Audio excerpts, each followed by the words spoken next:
बोलो हर हर महादेव। बंधुओं, महादेव के 12 ज्योतिर्लिंगों में बड़ा अद्भुत है जिनकी महिमा है केदारनाथ ज्योतिर्लिंग की। यह हिमालय की पहाड़ियों में स्थित जो आज उत्तराखंड में पड़ता है। और महादेव बड़े अद्भुत हैं क्योंकि उन्होंने 12 ज्योतिर्लिंगों में लिंग के रूप में प्रकट होकर के भक्तों को दुख को दूर किया है। और जो लोग केदारनाथ जाते हैं उन्होंने दर्शन किया होगा, वो महादेव की महिमा से अवगत होंगे। अरे शिव ही एक ऐसे हैं जो अपने भक्तों पर बड़ी जल्दी कृपा करते हैं। मैं आपको ज्योतिर्लिंग कथा सुनाऊंगा, लेकिन उससे पूर्व एक मैं आपको घटना सुनाऊं। सच्ची घटना क्या है। एक समय की बात है, एक गांव में 2 परिवार रहते थे। एक भाई जो था बड़े धनवान थे, अमीर थे। जो दूसरा भाई था गरीब था। तो कई बार ऐसा होता है कि जो संकट आता है, जब आप संकट में रहो तो सब लोग छोड़ के चले जाते हैं। इसलिए मैं एक भजन भी गाता हूँ, आप लोग सुनना। देख लिया संसार हमने देख लिया, सब मतलब के यार हमने देख लिया। हमने देख लिया, क्यों? सब मतलब के यार हमने देख लिया। बोले क्या देखा?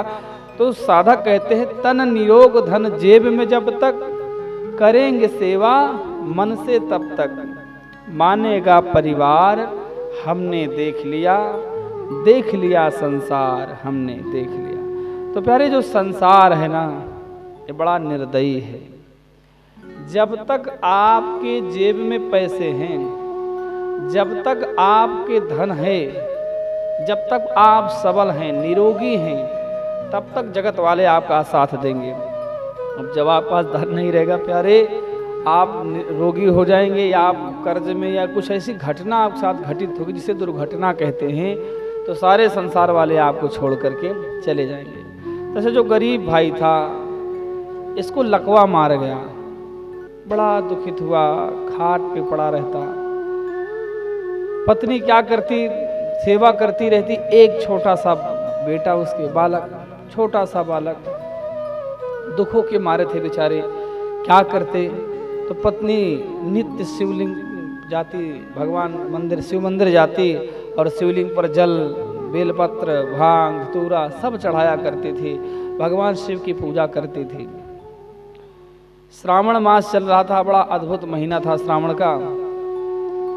जो पुजारी थे कथा सुना रहे थे कि श्रावण मास में जो भगवान शिव की सेवा करता है उसकी मनोकामना पूर्ण होती है और उसका जीवन बड़ा अद्भुत हो जाता है। उसके घर में कोई रोगी नहीं रहता, सब निरोगी हो जाते हैं और जो दुखियारे होते हैं सब सुखी हो जाते हैं। इसने यह बात सुनी और जो पुजारी थे सबको काम बांट रहे थे कि मंदिर में किसे किसे क्या काम करना चाहिए, क्योंकि 1 महीने के लिए सभी लोग अपना अपना कार्य कर लो। कोई मंदिर की सफाई करेगा, कोई भगवान को दिया बत्ती करेगा, कोई कुछ करेगा, कोई कीर्तन में ढोल बजाएगा, कोई कुछ। सबको, जितनी महिलाएं थी या पुरुष, सबको कार्य बताया।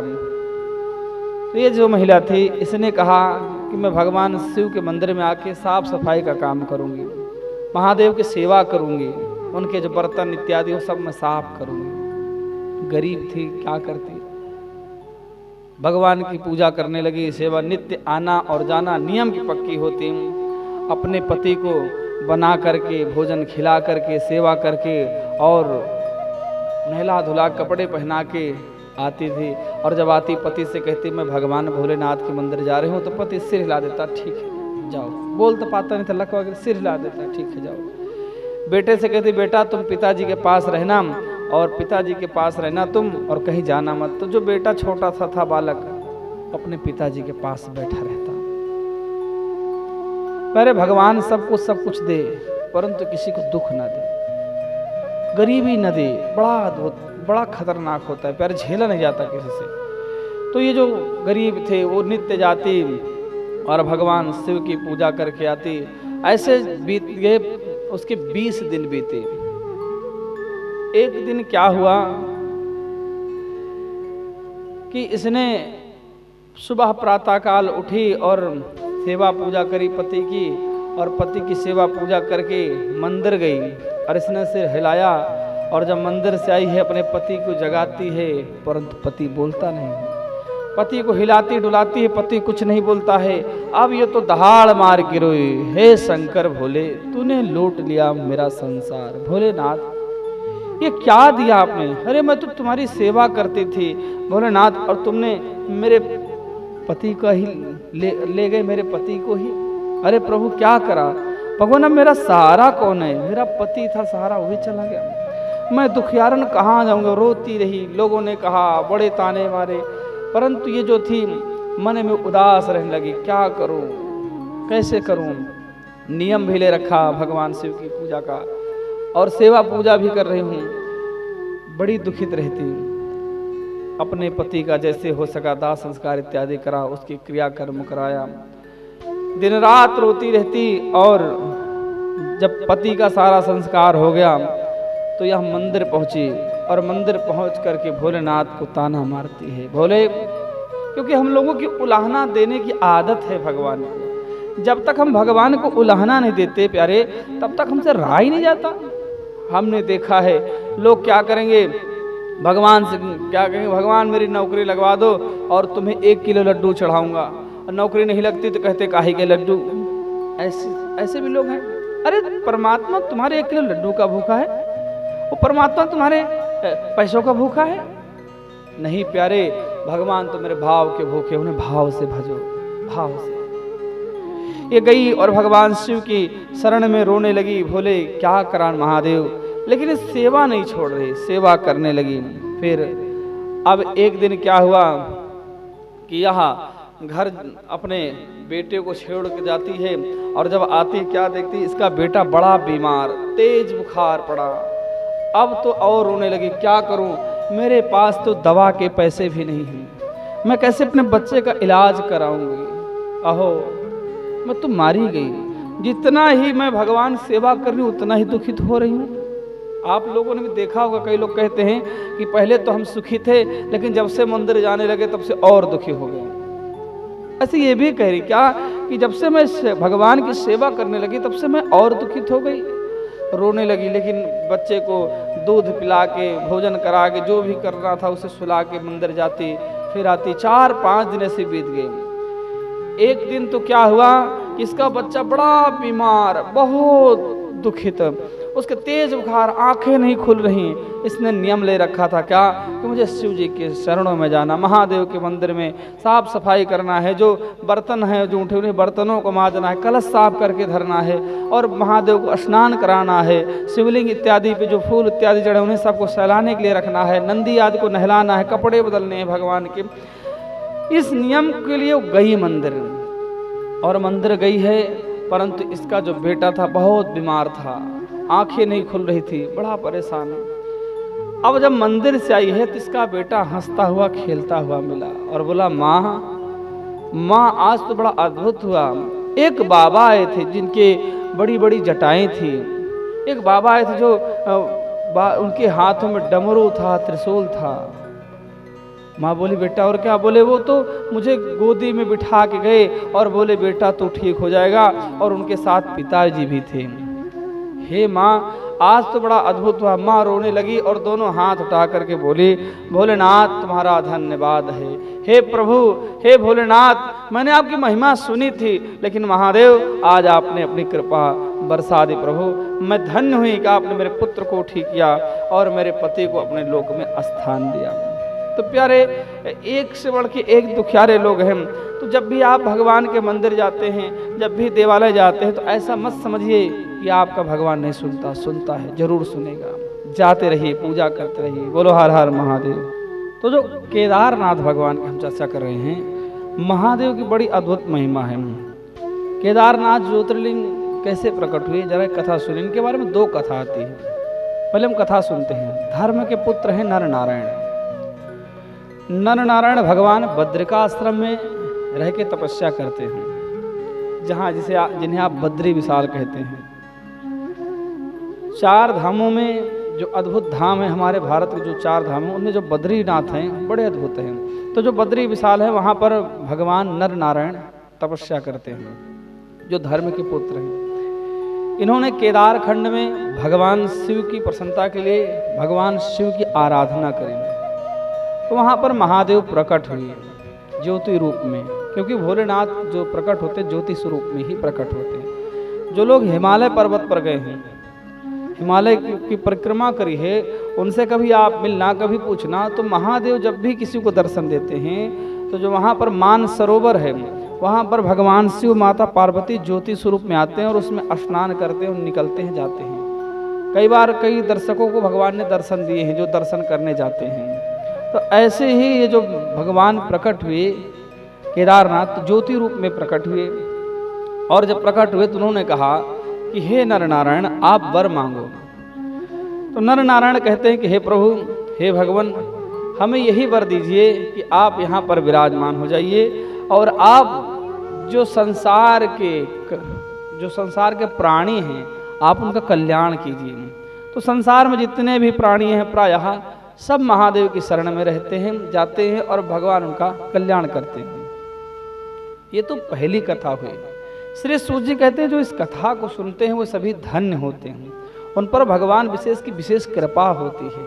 इसलिए सभी को भगवान केदारनाथ की कथा सुनना चाहिए और उनकी कथाओं को जानना चाहिए, महिमा जानना चाहिए, उनका क्या महत्व है। अब इनकी दूसरी कथा आती है, जो केदारनाथ भगवान हैं, इनकी कथा यह आती है कि जब पांडवों ने महाभारत का युद्ध किया, महाभारत के युद्ध के बाद पांडवों को भ्रातृ हत्या का पाप लगा। इस पाप के प्रायश्चित के लिए ये प्रत्येक तीर्थ में जाने लगे, परंतु जब सभी तीर्थों में गए तो किसी ने इनसे कहा कि आप महादेव की पूजा करो, महादेव को प्रसन्न कर लो, आपके सारे दुख दूर हो जाएंगे। ठीक है जी।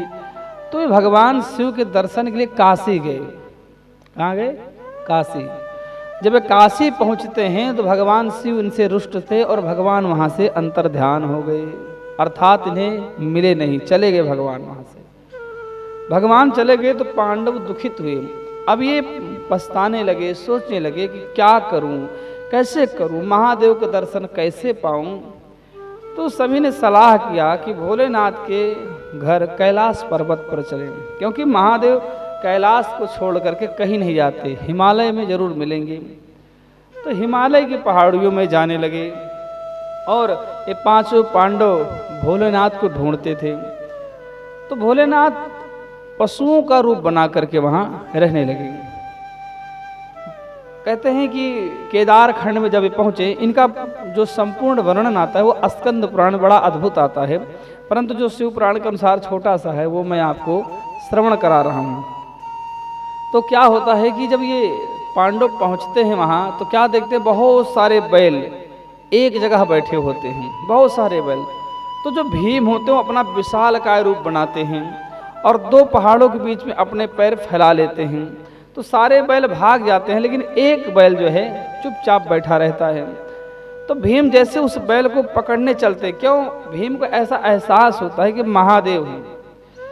स्कंद पुराण में कथा थी, किसी ने बताया था शंकर भगवान से, शंकर भगवान इस रूप में वहां मिलेंगे, क्योंकि भगवान शंकर इनसे रुष्ट हैं। तो इन्होंने क्या करा, भीम जब पकड़ने चले तो भगवान अपना मुख धरती में लेके जाने लगे।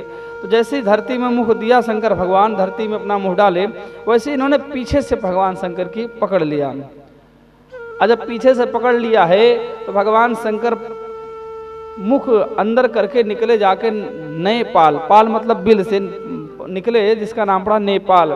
तो नेपाल में जा करके निकले हैं, तो नेपाल में इनका नाम पड़ा पशुपतिनाथ। तो जो इनका मुख है भगवान का वो नेपाल में है, और जो पीछे का हिस्सा है भगवान का वो केदारनाथ में है। तो श्री भीम आदि ने जब इनको पकड़ा और भगवान शिव प्रसन्न हुए, क्यों?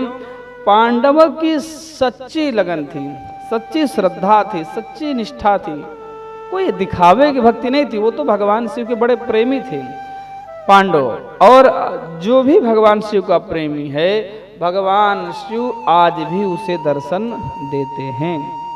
तो केदारनाथ में जब भगवान शिव प्रकट हुए तो इन्होंने प्रार्थना किया कि हे भोलेनाथ आप यहीं पर विराजमान रहिए। तो जो केदारनाथ मंदिर है उसे पांचों पांडवों ने बनवाया और उस मंदिर का बड़ा अद्भुत निर्माण किया है।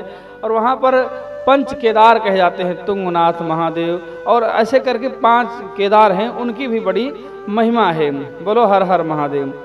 तो जो ये पंच केदार है, कहते हैं जो पंच केदार हैं, प्रथम केदारनाथ हैं, और जो द्वितीय हैं पद्महेश्वर हैं, तृतीय तुंगनाथ महादेव, और फिर कहते हैं रुद्रनाथ महादेव, और 5वें जो हैं कलेश्वर महादेव हैं। तो जो पंच केदार हैं बड़े अद्भुत होते हैं। इनकी जो लोग भी पूजा करते हैं, जैसे आप केदारनाथ जाते हैं तो व्यक्ति को जाना चाहिए कहाँ, जो पंच केदार हैं इन पर जाना चाहिए। जो केदारनाथ है ये समुद्र तल से 12,000 फीट की ऊंचाई पर यह मंदिर स्थित है, और यह रुद्रप्रयाग जिले में है। इसमें क्या होता है, यहाँ जो दर्शन होते हैं भगवान के, मई से लेकर के सितंबर नवंबर के बीच दर्शन होते हैं। इसमें जब भगवान का मंदिर खुलता है वो अप्रैल या मई के महीने में खुलता है, और सितंबर या नवंबर के महीने में यह मंदिर बंद हो जाता है। तो ऐसा कहा जाता है कि जब ये मंदिर बंद करने लगते हैं पुजारी लोग, तो जो घी का दीपक जलाते हैं वहाँ पर जला के रखते हैं, पूजा जैसे करते हैं। जब मंदिर बंद होने के बाद दोबारा मंदिर खुलता है तो बिल्कुल वैसे 6 महीने बाद जब मंदिर मिलता है तो बिल्कुल वैसे ही दीपक जलता रहता है, वैसे ही पूजा करी होती है, कोई परिवर्तन नहीं आता। ये पहले की बातें थी, अब क्या है क्या नहीं ये भगवान जाने, लेकिन ये पहले की महिमा थी। जो दीपक जितना तेल रख कर आते थे उतना तेल उसमें या घी उसमें रहता था, जैसे कि तैसा रहता था। तो यह जो बड़ा मंदिर है इसका जीर्णोद्धार आदि शंकराचार्य ने कराया है। पांडु ने बनाया था, परंतु जब पांडु ने बनाया तो बहुत पहले मंदिर जीर्ण भी हो जाता है, तो दोबारा शंकराचार्य आदि शंकराचार्य जो हुए हैं उन्होंने भगवान शिव परम भक्त हुए हैं, तो उन्होंने इसका जीर्णोद्धार कराया है। कहते हैं कि 2013 में भीषण आपदा आई, कहाँ पर, केदारनाथ में भीषण आपदा आई, हजारों लोग बह गए, मारे गए। बहुत अक्सर क्या होता है, जो मानव होते हैं ये प्रकृति के साथ खिलवाड़ करते हैं। भगवान शिव क्या है, योगी हैं, एकांत में रहना चाहते हैं, लेकिन लोगों ने क्या करा, वहाँ बड़े बड़े होटल, बड़े बड़े अपशगुन वाली चीज़ें बना दी। तो वहाँ पर जो लोग रहने लगे वो पूजा पाठ के बजाय वहाँ पर जा करके भोग इत्यादि में लिप्त हो गए, जिसके कारण महादेव ने यह करा। परंतु जब आपदा आई, आप मंदिर की महिमा देखिए, सब कुछ बह गया, लेकिन मंदिर को आज तक नहीं आई, जरा से भी मंदिर को आज तक नहीं है। तो कितनी महिमा है भोलेनाथ की। और आप जब जाएंगे वहाँ केदारनाथ में तो जो मंदिर है उसके पीछे एक शिला है, उस बड़ी अद्भुत शिला है, आज लोग उसका पूजन करते हैं। तो जो हमारा धर्म है प्यारे, बड़ा अद्भुत है। तो केदारनाथ बढ़िया है, बड़े अद्भुत हैं। दूसरे हैं पद्महेश्वर महादेव हैं, यह समुद्र से 12,000 फीट की ऊंचाई पर चौखंबा शिखर की तलहटी में स्थित है। और पद्मेश्वर दूसरे केदार हैं, यहाँ भगवान शंकर के मध्य भाग दर्शन होते हैं। दक्षिण भारत के शिव पुजारी केदारनाथ की तरह यहाँ पूजा करते थे। पौराणिक कथा के अनुसार नैसर्गिक सुंदरता के कारण ही शिव पार्वती ने मधु चंद्र रात्रि में यही मनाई थी। मान्यता है कि यहाँ जल पवित्र है, यहाँ का जो जल है बड़ा पवित्र है, इसकी कुछ बूंदें मोक्ष के लिए पर्याप्त हैं। अर्थात यदि आप यहाँ जाएं तो यहाँ का जल पान अवश्य करें, इससे क्या होगा कि आप जो है भगवान शिव के लोक को प्राप्त करेंगे। बोलो हर हर महादेव। फिर अगले हैं तुंगनाथ महादेव। तुंगनाथ महादेव की भी बड़ी कृपा है, जो तीसरे केदारनाथ कहे गए हैं। तुंगनाथ जो महादेव हैं ये बड़े अद्भुत हैं, इनकी महिमा बहुत गाई गई है और ये तृतीय केदार के रूप में प्रसिद्ध हैं। समुद्र तट से 3680 मीटर की ऊंचाई पर हैं। भगवान शिव की भुजा यहाँ पर दिखाई देता, अर्थात हाथ दिखाई देता है। यहाँ पर लोग आराधना करते हैं। चंद्रशिला चोटी के नीचे काले पत्थर से निर्मित यह मंदिर बहुत रमणीय स्थल पर निर्मित है। कथाओं के अनुसार भगवान शिव की प्रसन्न करने के लिए पांडवों ने मंदिर का निर्माण कराया। इस मंदिर को 1000 वर्ष से भी अधिक पुराना माना जाता है। कई हजार वर्ष हो गए होंगे, कलयुग आई ही आप देख रहे 5000 वर्ष हो गए। तो पांडवों ने निर्माण कराया है, बहुत पुराना मंदिर है। तो तुंगनाथ जो मंदिर है आप यहाँ भी जाए, जब केदारनाथ जाएं इनके भी दर्शन करें। जो चौथे केदारनाथ है इनका नाम है रुद्रनाथ महादेव, ये चतुर्थ केदार हैं। यह मंदिर समुद्र की 2286 मीटर की ऊंचाई पर एक गुफा में स्थित है। युगवालों के बीच गुफा में भगवान शिव के मुखर बिंद अर्थात यहाँ पर भगवान के मुख दिखाई देते हैं, दर्शन होते हैं। भारत में यह अकेला ऐसा स्थान है जहाँ भगवान शिव के चेहरे की पूजा होती है। आपने देखा होगा जो भगवान का शिवलिंग होता है वो कई तरह के होते हैं, लेकिन ये है जहाँ पर भगवान शिव के चेहरे की पूजा होती है। रुद्रनाथ के लिए बड़ा दुर्गम रास्ता है और यह घाटी बड़ी अद्भुत है। कहते हैं जो भगवान शिव हैं एक रूप में नेपाल में भी प्रकट हुए हैं, जिनका नाम है पशुपतिनाथ। ये बड़ी दुर्गम घाटी है और यहाँ पर भी लोग जाते हैं और लोग गोपेश्वर के निकट जाकर के इनके दर्शन करते हैं। अगले जो है पंचम केदारनाथ हैं कल्पेश्वर महादेव। कल्पेश्वर महादेव बड़े अद्भुत हैं। यहाँ पर कल्पनाथ नाम से भी इन्हें जाना जाता है। यहाँ भगवान की जटा के दर्शन होते हैं। किनकी जटा? भगवान शिव की जो जटा हैं उनके दर्शन होते हैं। तो यहाँ पर भी आप जाएं और कल्पेश्वर में जा करके भगवान के दर्शन करें। क्योंकि देखो प्यारे, आप यदि किसी तीर्थ पर जाते हैं भगवान शिव के, तो वहाँ आसपास बहुत से ऐसे आपको मंदिर मिलेंगे जो भगवान शिव से ही संबंधित है। जैसे आप जो है गए थे कहाँ, महाकाल की हमने कथा सुनाई। महाकाल में बहुत से ऐसे मंदिर हैं जो कई आपके दोषों को विनाश करते हैं। वहाँ पर जो जब महाकाल मंदिर था, जब उन्हीं राजाओं ने उनका भी निर्माण कराया। आपने सोमनाथ कथा सुनी, वहाँ पर चंद्रकुंड इत्यादि, वहाँ पर स्नान करना चाहिए। वहाँ पर ऐसे ही जो भगवान केदारनाथ हैं, यहाँ पर जब आप जाएं तो यहाँ पर आप जब उत्तराखंड में जाएंगे तो वहाँ पर बद्रीनाथ हैं और पंच केदार हैं, इन सभी के दर्शन करना चाहिए। और जो उत्तराखंड के जो 4 धाम हैं, उत्तराखंड में भी 4 धाम हैं, उन चारों धामों के भी दर्शन करना चाहिए। गंगोत्री, जमुनोत्री, केदारनाथ, बद्रीनाथ, बहुत से ऐसे अद्भुत अद्भुत वहाँ देवालय हैं जहाँ पर आपको जाना चाहिए, दर्शन करना चाहिए। केदारनाथ की बड़ी महिमा है। जो लोग जितनी श्रद्धा के साथ केदारनाथ भगवान के दर्शन करने जाते हैं, भगवान उन सब की मनोकामना पूर्ण करते हैं और भोलेनाथ सबका कल्याण करते हैं। इसलिए आप सभी लोग भगवान कथा को श्रवण करें और महादेव को अपना जीवन समर्पित कर दें। प्यारे, उसका जीवन धन्य है जिसने अपना संपूर्ण जीवन भोलेनाथ को समर्पित कर दिया है। क्योंकि कहते ना, तन मन धन सब कुछ है तेरा, तेरा तुझको अर्पण क्या लागे मेरा। लेकिन दुख तो तब होता है जब हम कहते हैं तन मन धन सब कुछ है तेरा, तेरा तुझको अर्पण क्या लागे मेरा। देते कुछ भी नहीं, न तन देवे न मन देवे। धन तो भगवान को चाहिए नहीं, कुछ देते ही नहीं। क्योंकि हमारी आदत है कंजूसता की, हम बिना कंजूसी करे हमसे रहा ही नहीं जाता। बोलो हर हर महादेव। जैसे एक व्यक्ति थे, वो पहुँचे एक महात्मा जी के पास। बोले महात्मा जी, हम भगवान की पूजा करना चाहें, परंतु जिसके पास जाओ वही बड़ा सा लंबा सा खर्चा दिखाता है महाराज। 10,000, 15,000, 20,000 का खर्चा लगता है महाराज, कैसे पूजा करूं? धन तो बहुत है लेकिन मेरी देने की नीयत नहीं है, क्या करूं? तो महात्मा जी समझ गए भैया पक्का कंजूस है यो। तो महात्मा जी ने कहा एक काम करो, आप मानसिक रूप से पूजा करो। क्यों? बोले जब आप मानसिक रूप से पूजा करेंगे तो जो चाहोगे, जितनी महंगी चीज़ चाहोगे उतनी महंगी चीज़ भगवान को दे दोगे। बोले ठीक है महाराज, कैसे? बोले आप भगवान के मंदिर में जाना, आँख बंद करके बैठ जाना कि मैं भगवान को नहला रहा हूँ, भगवान को सुंदर सुंदर मोती जड़ित रत्न जड़ित कपड़े पहना रहा हूँ, भगवान को सुंदर रत्नों की माला पहना रहा हूँ, भगवान को सोने का सिंहासन अर्पण कर रहा हूँ। ऐसे करके आप करना। व्यक्ति ने कहा वाह महाराज, ये तो बड़ा अद्भुत है, क्या पैसे भी नहीं लगेंगे और कार्य भी बढ़िया होगा। सोचते लोग।